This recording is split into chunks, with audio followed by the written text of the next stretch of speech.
Your Excellency Sali Work Zodi, President of Federal Democratic Republic of Ethiopia, Your Excellency Dr. Abiy Ahmed, Prime Minister of Federal Democratic Republic of Ethiopia, Your Excellencies, Presidents, Prime Minister, Head of State and Governments, Excellencies, ladies and gentlemen, it's a great pleasure and privilege to be attending Ethiopia's grand marti sharafta mudanayaal iyo marwooyin farxad iyo sharaf weyn ayay tahay inaan ka soo qayb galo munaasabadan weyn ee ahmiyadda bulsho oo weyn u leh Itoobiya khibrad dhaxalgalana ay ka dhaxlaan jiilalka kala duwan farxad ayay inoo tahay in maanta arrintan aan ugu dabaaldegayno magaaladan quruxda badan ee Addis Ababa waxaan u hambalyeeynaa dawladda iyo shacabka Itoobiya ee uu hogaamiyay ra'iisul wasaare Abiy Ahmed dadaalka ay ku bixiyeen dib u soo celinta munadan qaran dib u soo celinta qasrigan taariikhiga ah waxa uu astaan muhiim u yahay isbeddelka ballaaran iyo guulaha ay Itoobiya ku tallaabsatay dib u soo celinta qasrigan taariikhiga ah ayaa runtii ah mid macno ballaaran ku fadhiya waa sharaf in dhismahan uu xambaarsan yahay taariikh iyo naqshada casriga ah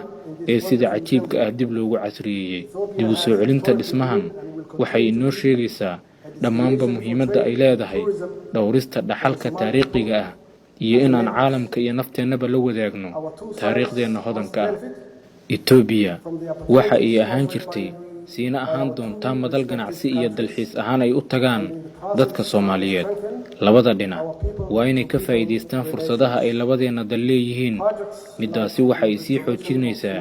dadkeena xiriirka isdhexgal bulsho ee labada dal mashaariicdan sida dib u soo celinta qasrigan taariikhda qaranka Itoobiya iyo kuwa kaleba waxa ay runtii gacan ka geysan doonaan qorshaha dib u habeynta dhaqaalaha ee Itoobiya iyada oo la xoojinayo laguna horumarinayo dalxiiska and this is made much easier by the daily direct flights of Ethiopian Airlines for which we are grateful dhinacayaga waxaa naga go'an dhiirigelinta dalxiiska dalkeena ee nagala dhaxeeya dalalka kale midaasi oo ay qayb ahaan fududeeyeen duulimaadyada tooska ah ee maalin iyo habeen ay sameeyaan diyaaradaha ay ka mid ka tahay Ethiopian Airlines aad ayaan idinkaga mahad celinayaa midaas dalxiisku waa tiir ka mid ah horumarka dhaqaale oo horseedi kara abuuritaanka shaqooyin badan kobcinta iskaashigeena iyo hal abuurka mashaariicda dib u soo celinta sida qasrigan qaran waxa ay fursad u tahay koboca dhaqaalaha iyadoo waliba loo dabaaldego taariikhda shacabka Itoobiya waxaan mar labaad u hambalyeynayaa dawladda iyo shacabka Itoobiya guusha weyn ee ay gaareen waxaan ku xaqiijin karaa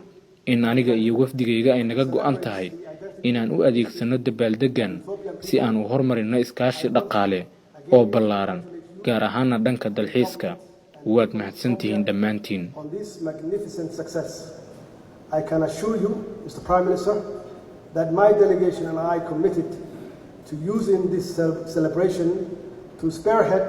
greater economic cooperation between our two countries especially in the area of tourism and I thank you